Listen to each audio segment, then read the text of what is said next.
Our next speaker, Barrie Littlefield, has put his heart and soul into this presentation. So please give him your undivided attention. Thank you.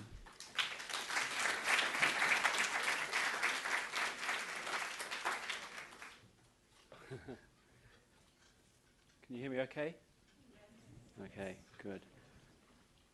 The future of dying, coming after the future of procrastination.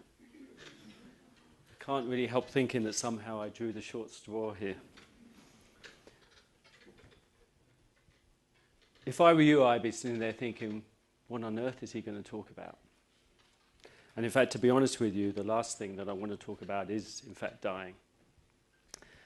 But a conversation I had with a rather lovely and compassionate nurse a few months ago while I was in a hospice. I was asking her questions about death and dying and what happens and what should happen. And she turned around to me halfway through and she said to me, you know what, Barrie, the problem is with dying is that nobody wants to talk about it. It is such a taboo subject that nobody just, it's just not out there. So it was at that point that I thought that somehow I have to talk about it. And lo and behold, this opportunity came up. Now, there are people who do talk about dying. Comedians. We talk about dying all the time. And I was going to do my Monty Python impression, but I don't think that's such a good idea right now. But I wanted to share with you one of my favourite quips, I guess. And some of you may or may not know Spike Milligan. But it's always tickled me that, when Spike, before he died, he kind of, he thought this would be an amusing epithet to have on his tombstone. Now, many of you in the audience today are a lot younger than I am, and I kind of, being that I come from a communication background, I thought that, I might take the audience in mind and people that I'm speaking to and sort of go into what they might be thinking about. It was not too easy, but I kind of remember that when I was 18 or 16, something around there anyway, my first thought, to be brutally honest, wasn't about TEDx or whatever, it was about girls. My second thought was actually about my future and what I was going to do, where I was going to go. My third thought was about the future and what was going to happen out there in the big wide world. And then I think probably I went back to girls. But what I want you to focus on today is kind of the future-y bit, because what I was interested in at that time was change. I was young and I just wanted the world to change. There were so many things I wanted to change about it. So all the younger people in the audience today, what I really would like you to focus on is really not the girls or the boys, whichever your preference. I want you to focus on the change. And can you help to make that happen? So last year, 2011, was a very, very unusual year for me in that both my father and my daughter died. My daughter was 10 years old. And in fact, this is a picture of her beautiful thing that she is. Her name was Eloise. They died within 6 months of each other. My dad was 86. He was coming to the end of his long life, probably a good 10 years before. But it was still a bit of a shock when he died, but it wasn't unexpected. You expect older people, basically, at some stage to die. He had heart failure, and he kind of lingered on for a little bit. He was in the UK, and I managed to get there before he died and help out and be with him. My daughter, on the other hand, it wasn't unexpected, actually, at this stage that she was going to die either. About a year before, she'd been diagnosed with a glioblastoma multiforme, which is a particularly nasty form of brain cancer, malignant brain cancer, that usually happens in older people, not younger people. She had about a 1 in 2 million chance of actually getting it. So it was pretty rare.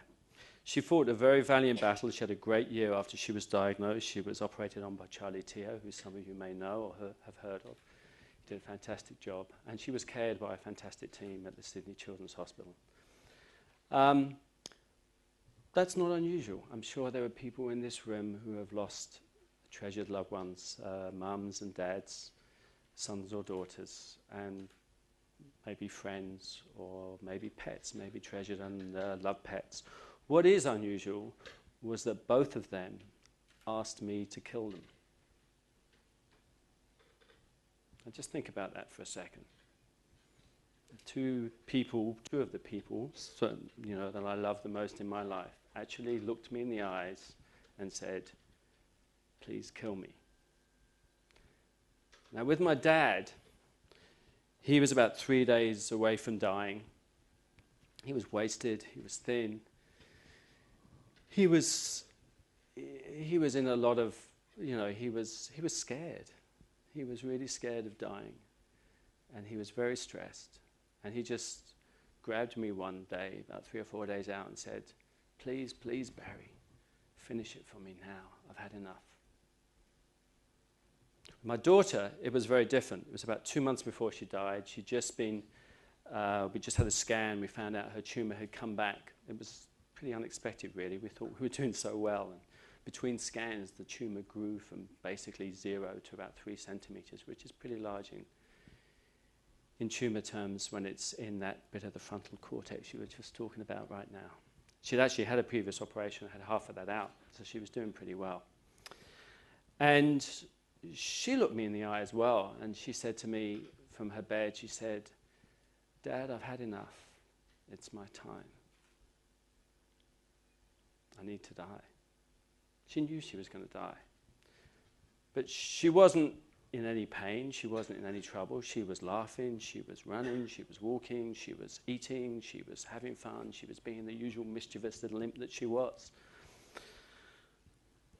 And I looked at her back in her eyes, and I looked straight at her, and probably into her soul, and I said, "Eloise, I understand."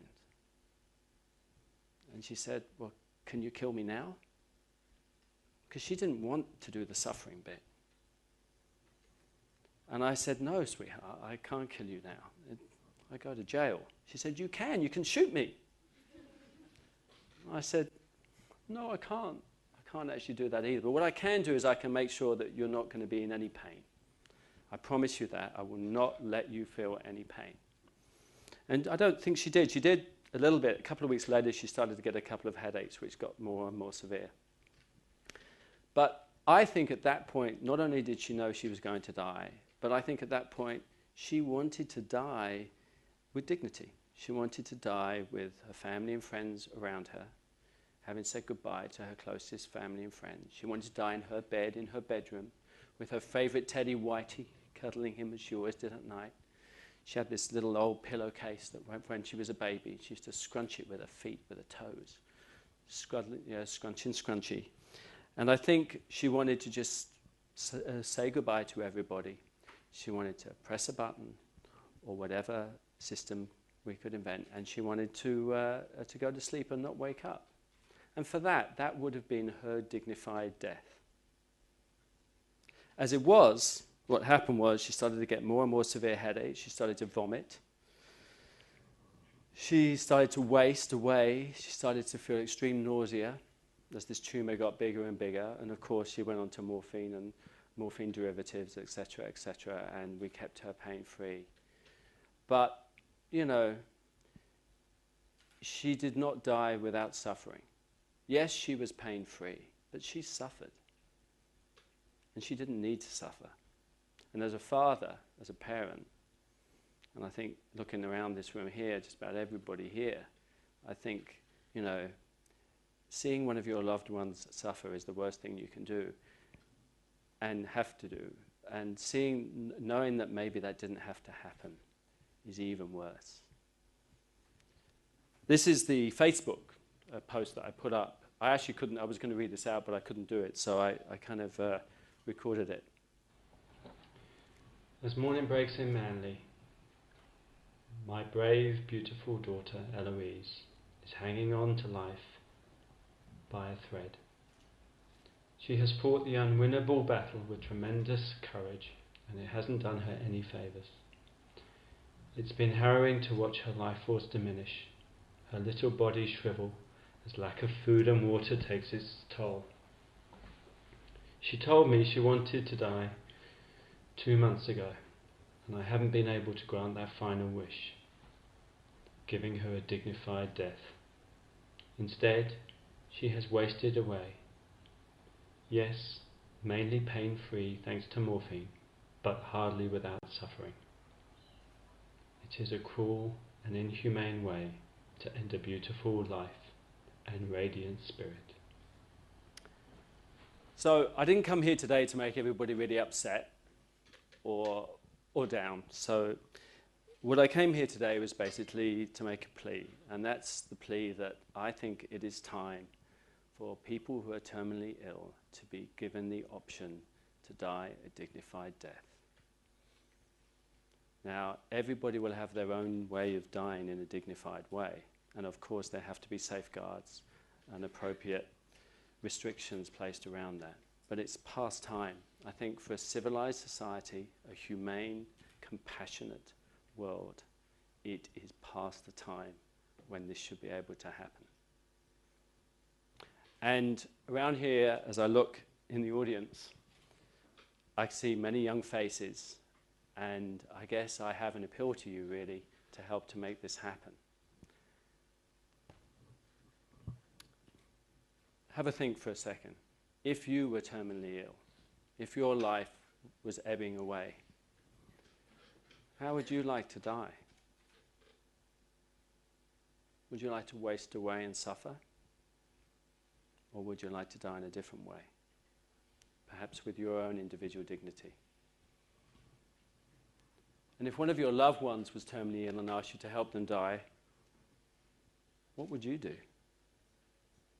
Believe me, I thought about things other than saying no. And what would you feel that you should do? So you might do something different to what you felt. I certainly did. So those are things to ponder. I'm sorry that they're pretty somber, but this has to be talked about. And as we face our brave new world, which we don't know what's going to happen, thank you, Joe, as of the next second, I do hope that if I've touched any of you here today and you agree with what I've said, that you help to make that happen. Thank you, and thank you.